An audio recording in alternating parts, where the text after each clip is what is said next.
shorter. Okay, so I see it looks like Dan Haig is with us. And okay, are we ready in the back, Debbie? Okay.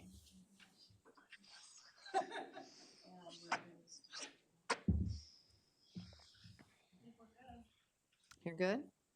Okay, well then we will go ahead and kick off this board briefing at 2:01 p.m. We've got a couple of things on our topic list today. The first of which is the Salmonberry Trail Project Governance, and that's me.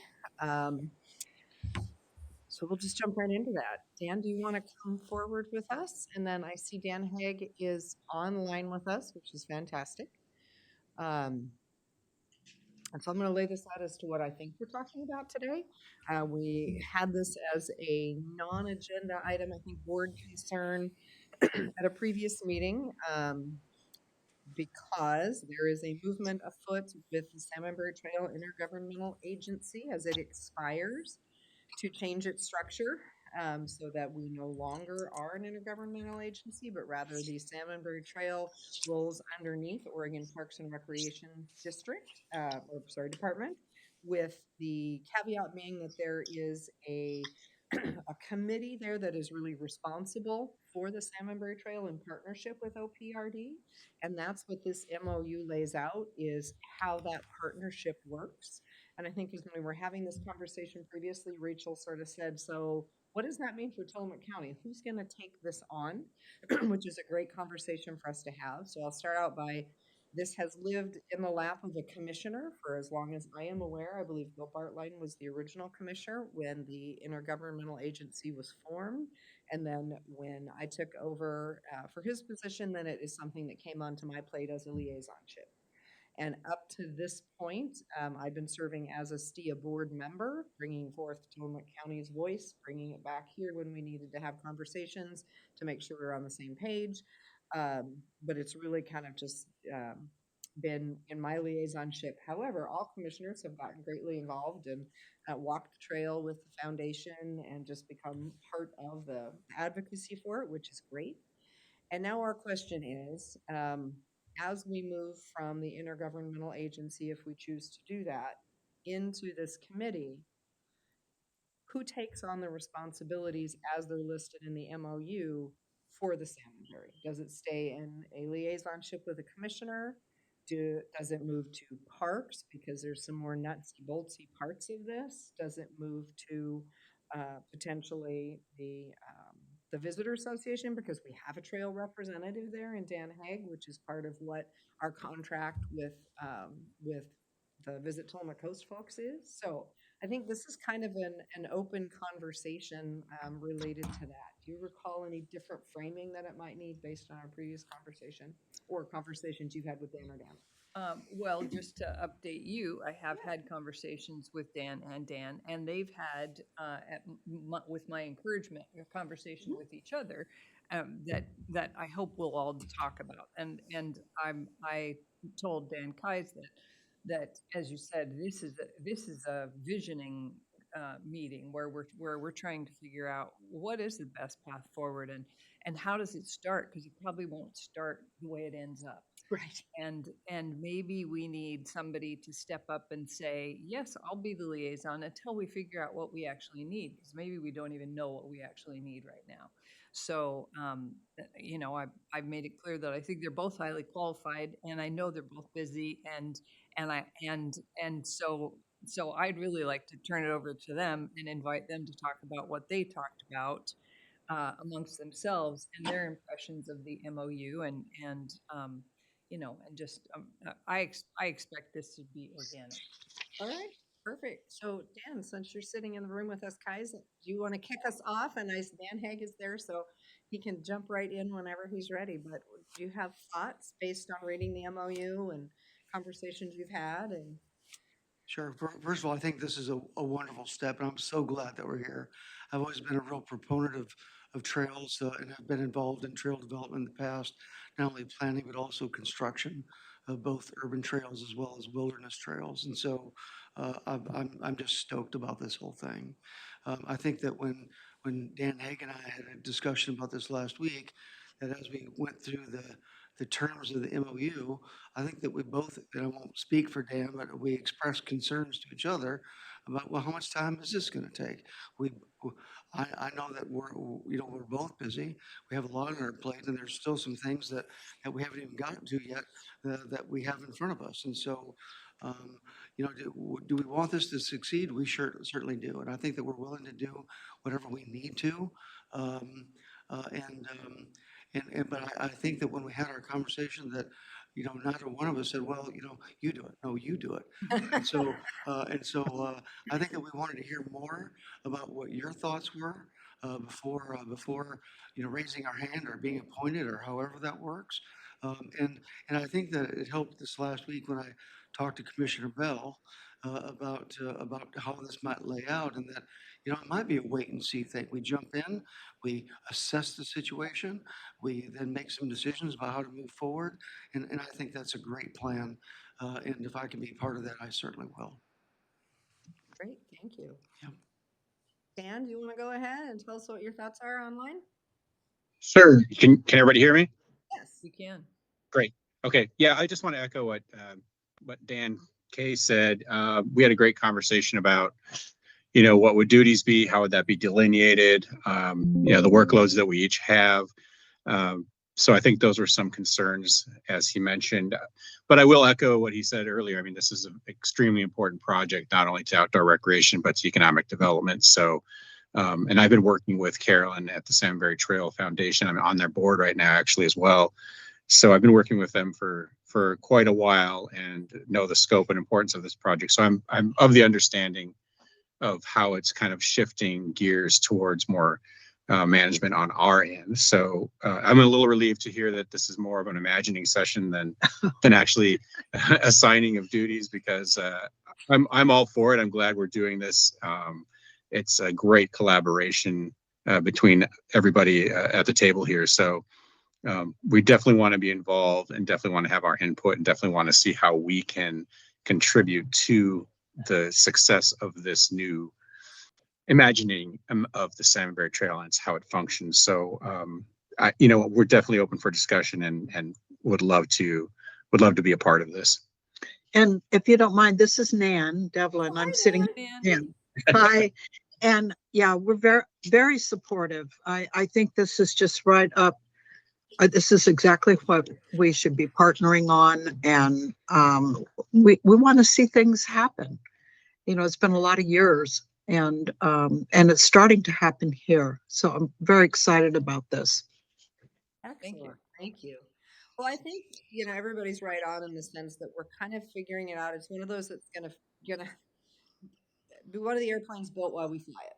Because I don't think anybody really knows how the Salmonberry Trail is going to completely unfold, particularly in Tillamook County, because of the many jurisdictions through which it passes, as well as the broad swaths of area that have no jurisdiction. So there isn't a set process by which we can say, this is how the trail will be built. This is what the role of the person we're talking about is absolutely going to be, because we don't know in absolutes what it will be. From looking at the MOU, I think there may be a role for both commissioners in this, as well as somebody that's more on the ground, nutsy boltsy sort of thing. As I looked at I think they called it the sponsorship committee within the MOU, it's really more planning and policy based. It looks and says that for the area that we're talking about, which in our case, Tillamook County is the area we are responsible for. Um, it's that committee that's going to come together and say, we're refining the trail plan. The trail plan is going to look like this. And it feels to me like that could be still a commissioner liaison role, because it is policy. It is that sort of piece might need to go before our attorney, might need to go before our community development. But then there's the piece where someone is working with the trail champions themselves. So this is the example. The best two examples we have to use right now are Wheeler and Rockaway Beach, both of which are at this point active trail champions that are working to build the trail. So to your point, Dan Haig, Caroline Fitchett and the Salmonberry Trail Foundation is working very closely in both of those areas to make sure The Trail Champion is forming in a way that looks like it's sustainable.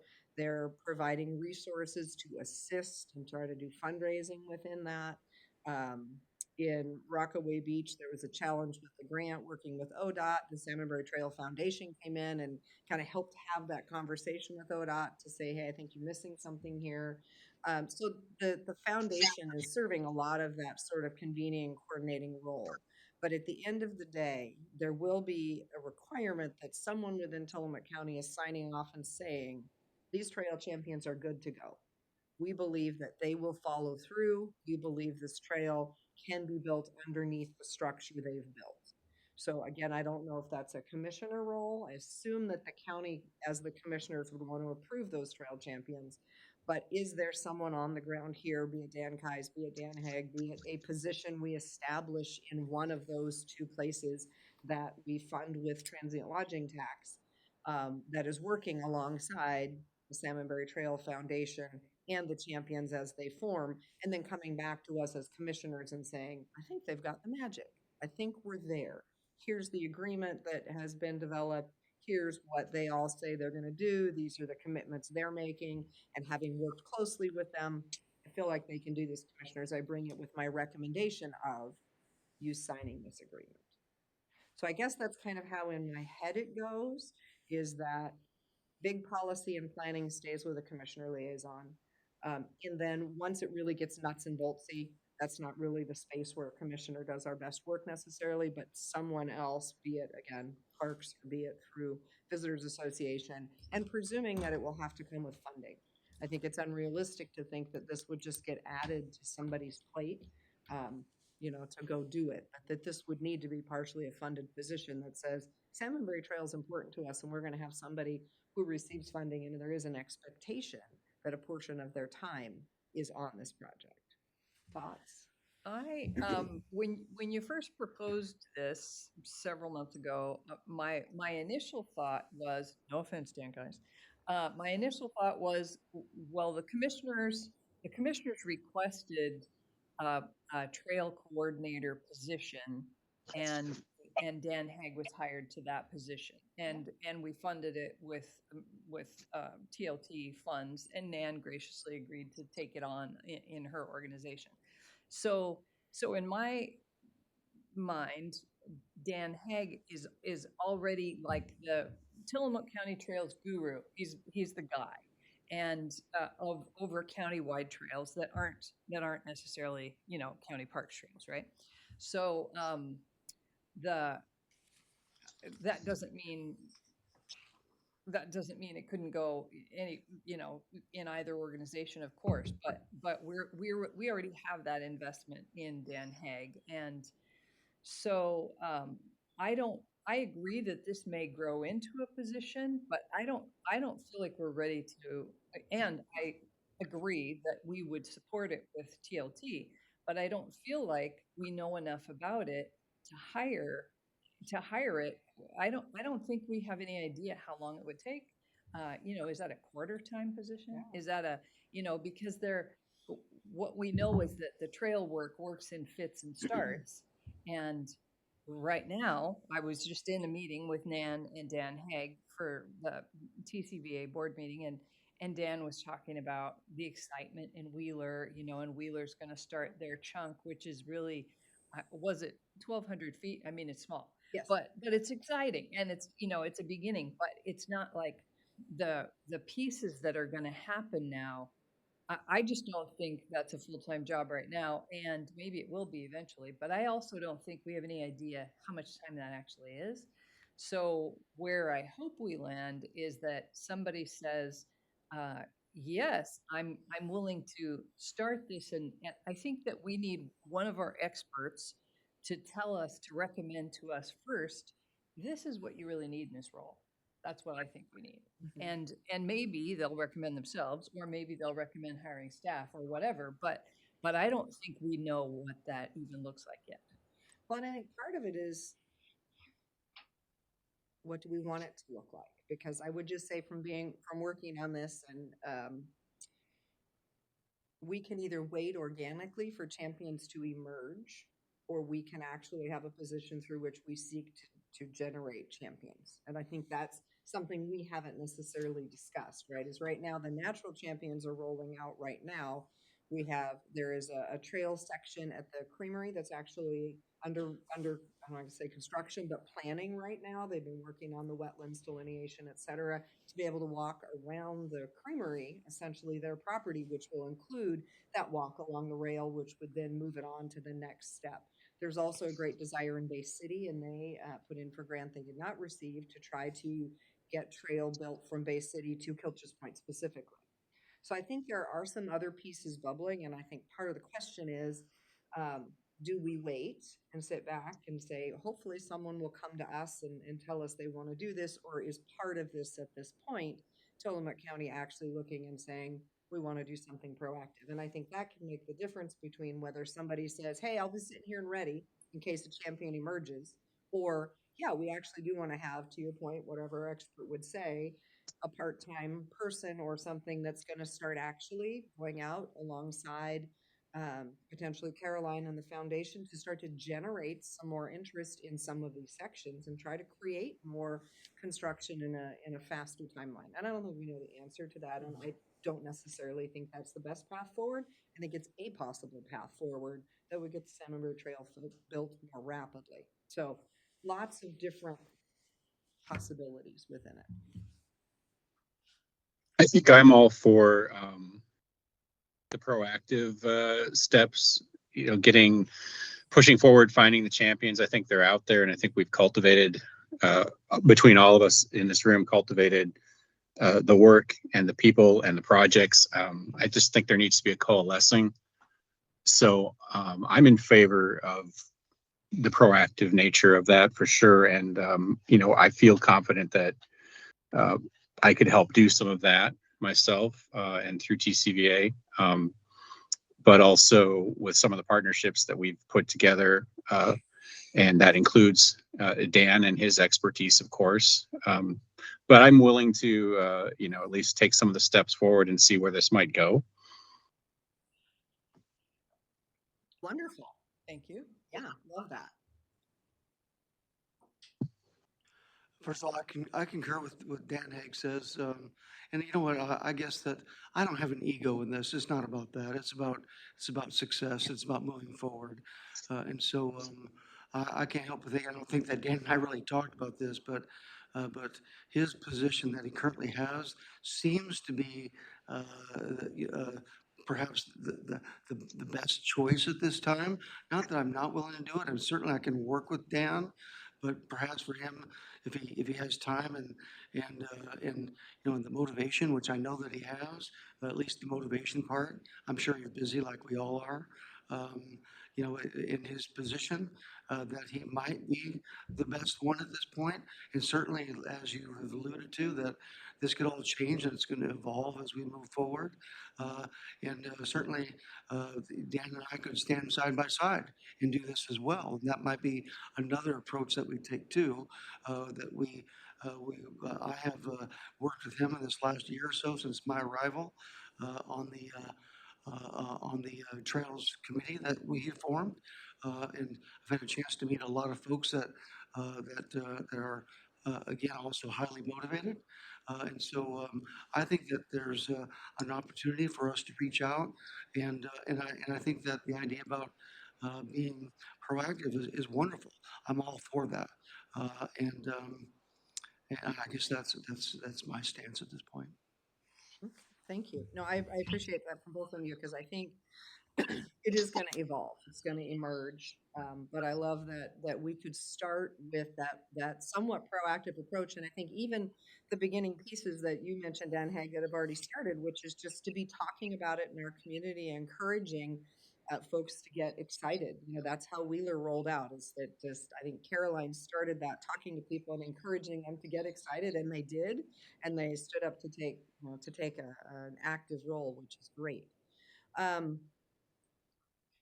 So I think the MOU fairly clearly spells out, again, the sort of sponsor role, which are we comfortable that remains at some level really a commissioner liaison because it's policy and so forth.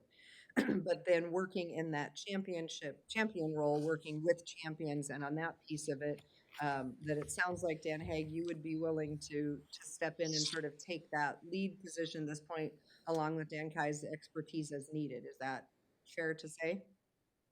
Yeah, absolutely, and willing to collaborate along the way and whenever and wherever. So that's and looking forward to like having more conversations as this evolves with the commissioners as well, and making sure that we're doing it in a constructive and the manner that matches the vision of the county for the trail.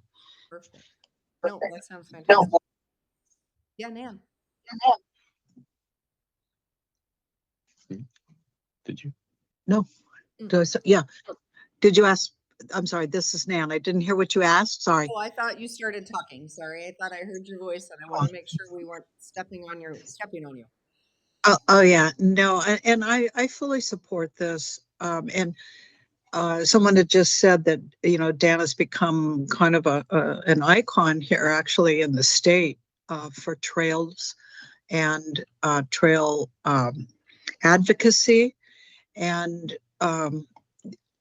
I think that he'd make a great choice, and we're going to meet actually tomorrow to talk about how we would adjust his other duties and share them out throughout the team. So we'd be prepared for if you decide to go forward.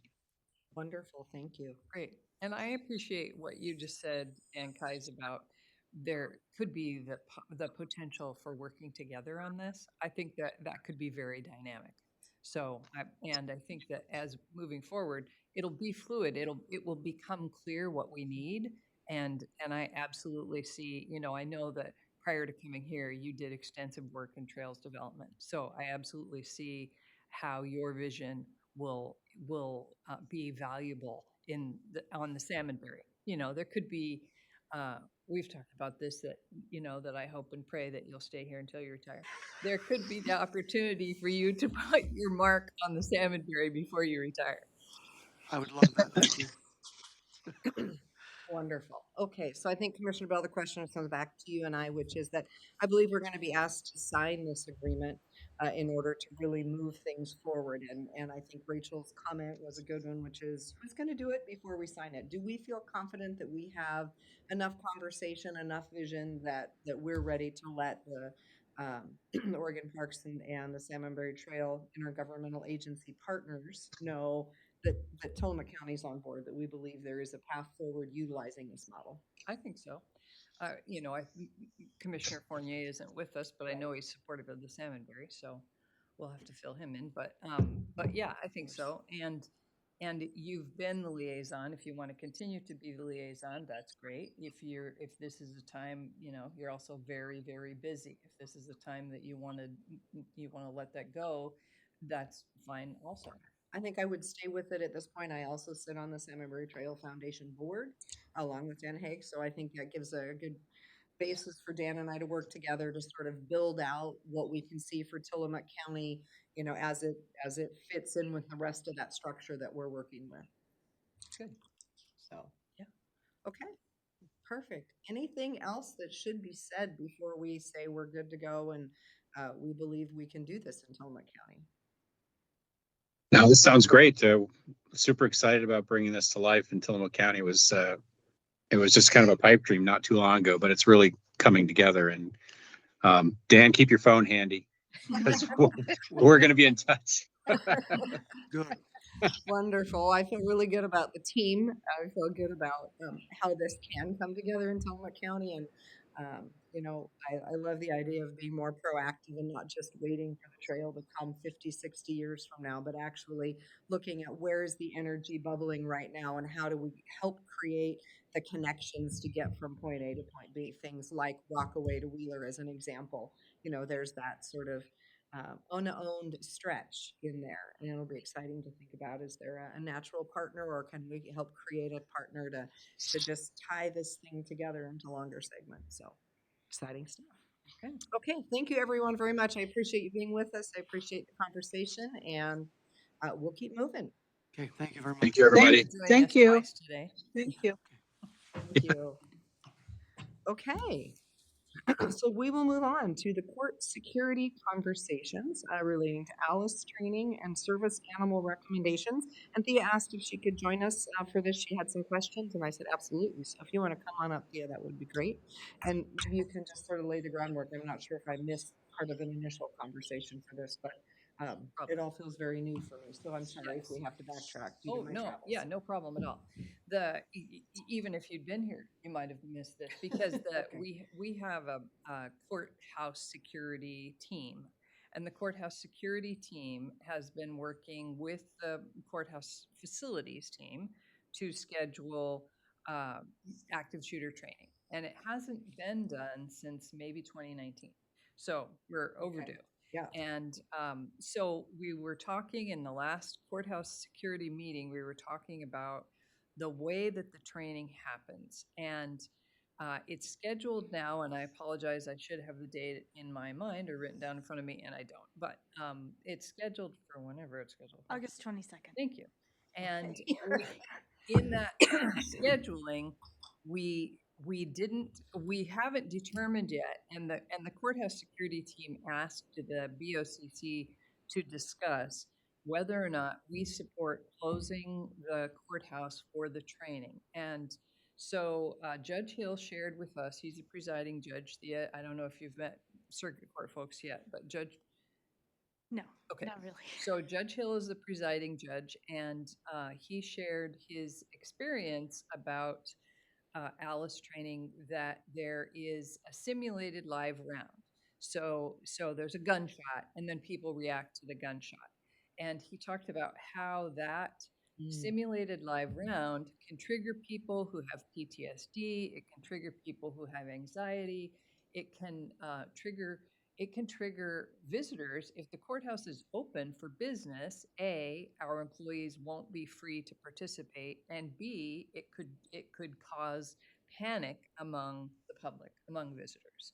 And I confirm that, not my experience with the courthouse, but in a maybe 5 years ago, active shooter training at TBCC, there was an incident there where one of their employees who knew what was going to happen, but she didn't know how it was going to land. So she had a full-blown panic attack, and she relayed this to me later. And, a 911 was called, and it was like it interrupted the training, and it was a big deal, like her visceral reaction to it. So I support the idea of closing the courthouse for the training, which could be a half day. I think it's scheduled from 9 to 1 or something like that. 8 to 12:30. Thank you. And Just reading it. Thank you. I totally support closing the courthouse for the training, but nobody wanted to make that decision without our participation. So that's Sure. what this conversation is about. Okay, perfect. Sean has her hand up. Yes, Sean, please. Good afternoon, Commissioners. So yeah, I think it was in the first year I was here. We did have that training. And they did shut the courthouse down. I think it was for about a half a day, and gave the option to employees, if they didn't want to participate, that they could leave for the day and they were paid for it, just like a normal work day. But we did have somebody wandering around the courthouse shooting off a pop gun.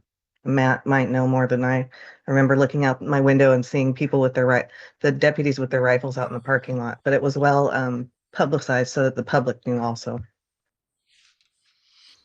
Okay, thank you. Under Sheriff Kelly, anything you want to share? I assume you were here for that. Yeah, I think the Alice train itself for the courthouse employees is a little bit different than the deputies responding in a tactical sense. Because I remember years ago we did one with the TAC team where it was pretty impressive and shocking to people that didn't know what was going on, because it did look pretty intense. But I just sent out a couple texts because I'm not 100% familiar with the Alice curriculum to see if they are still doing that. I know they have done it in the past in different curriculums, but I don't know if that one has a live fire simulation. So I'm checking, and hopefully I'll get back to you before you make your decision, so have all the information to me. Thank you for that. I appreciate that. One of the questions that came up at the courthouse security meeting is, would we require staff to participate? And so that's a good thing to ask Thea. I said, I don't know whether or not we could require staff to participate. It's paid time, but I don't know. So I said I'd ask. Yeah, and that is a great question, whether we should or not require it. It depends upon what they're looking at. If it's really tactical, sorry,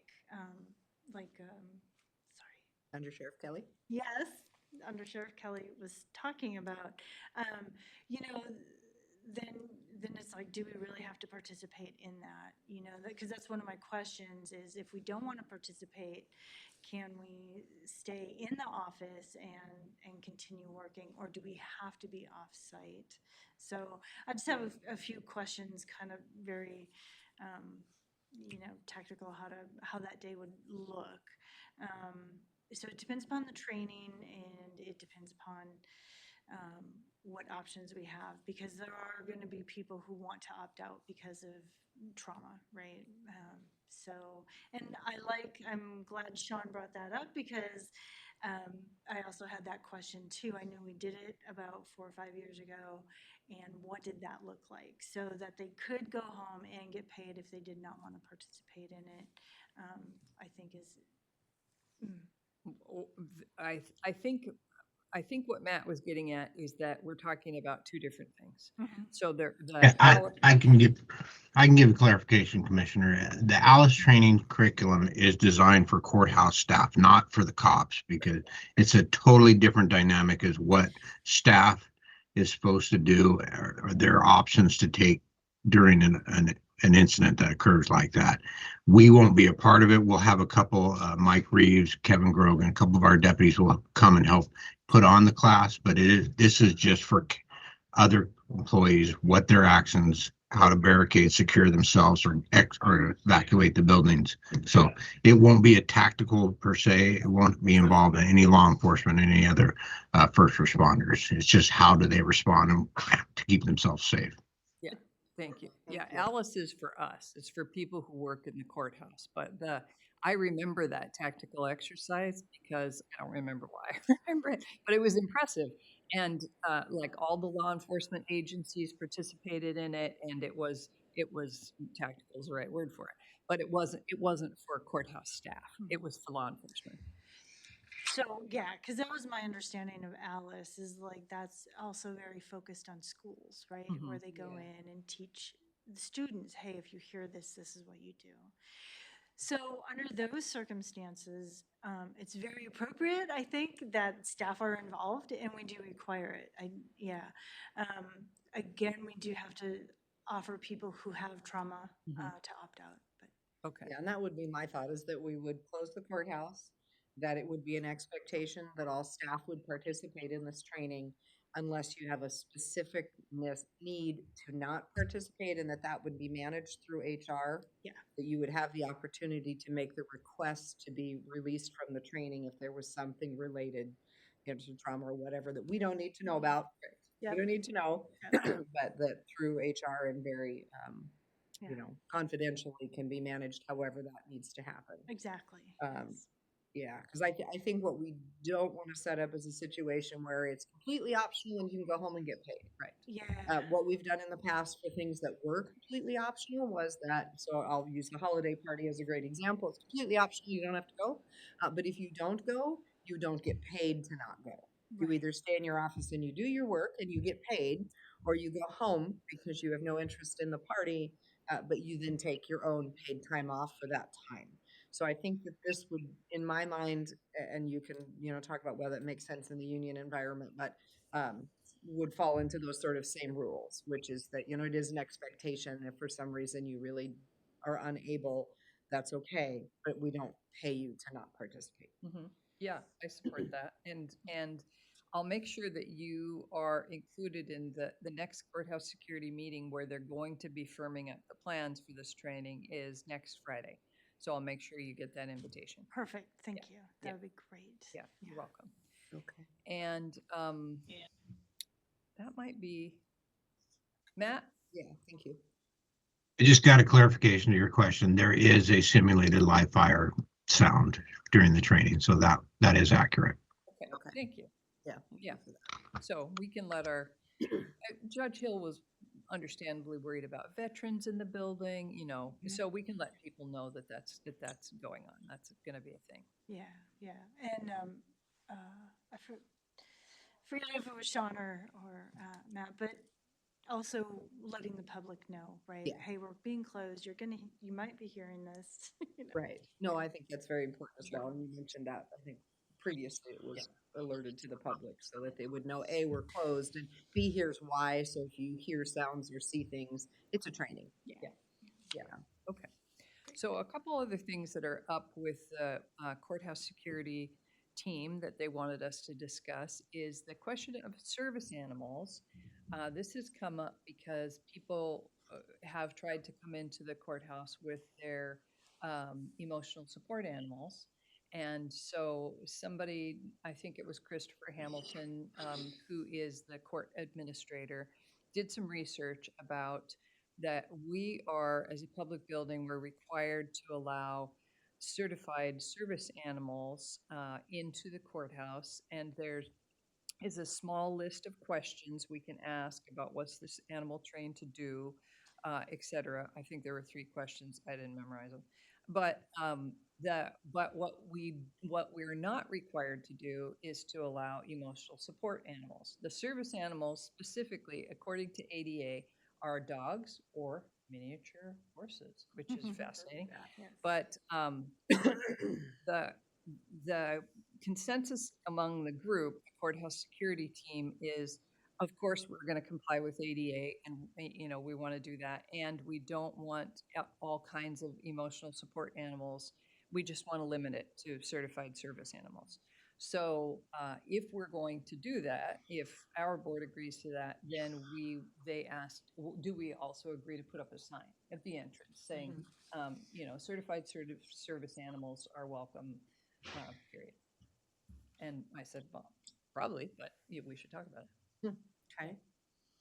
So what you're saying concurs with what I remember, because we had a similar issue determining in my agency at CARE, who do we let in, who do we not let in, as well as what was required for housing, because there were issues around that for housing. And as I recall, it was the service animal piece that sort of is where the line was drawn. I guess I don't know for county if we need a policy, if we need an ordinance that states something like this. I'm not sure how our rules have to be codified locally, and that would probably be a Rachel question, who's not with us today.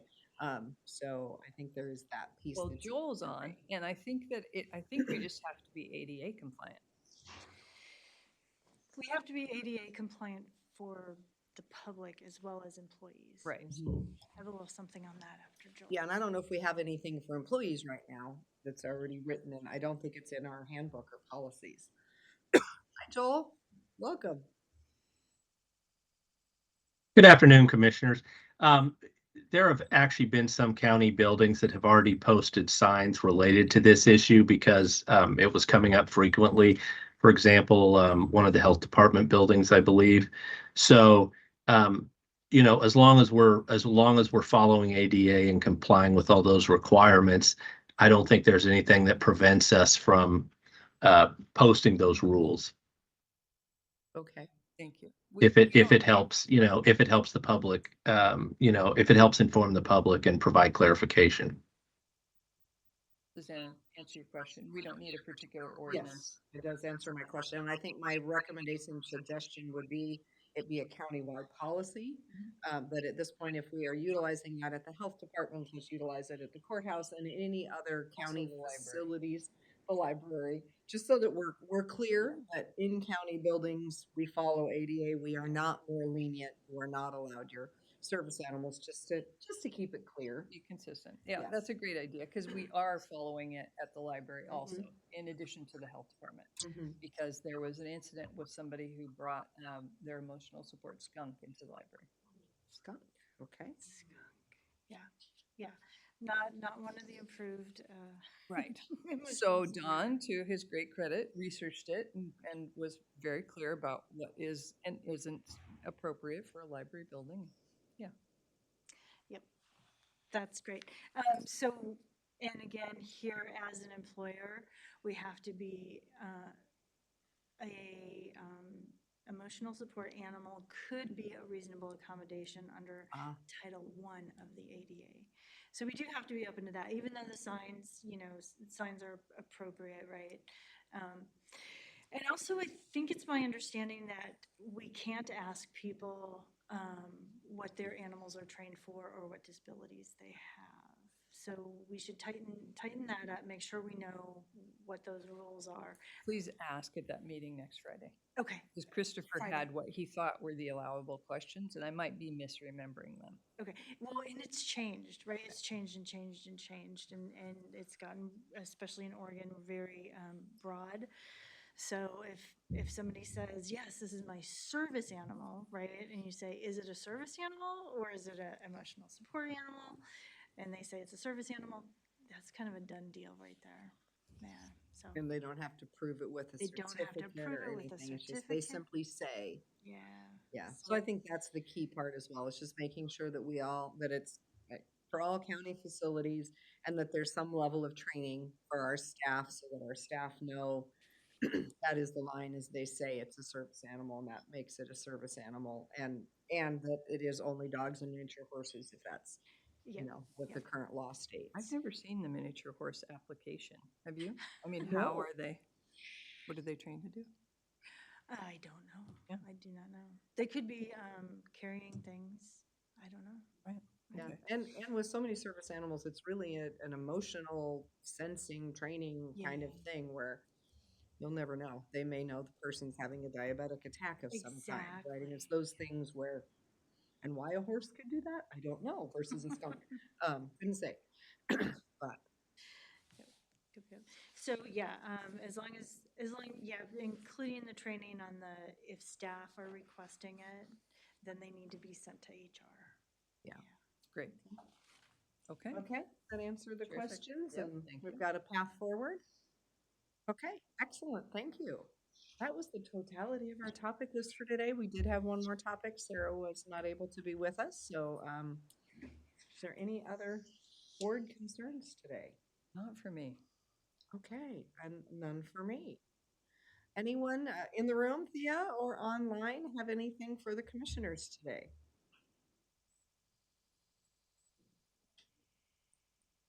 I am not hearing anything, which would make this a very nice rapid board briefing today, which we can adjourn at 2:43.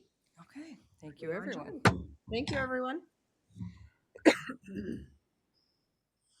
Thank you. Absolutely. So sorry I'm not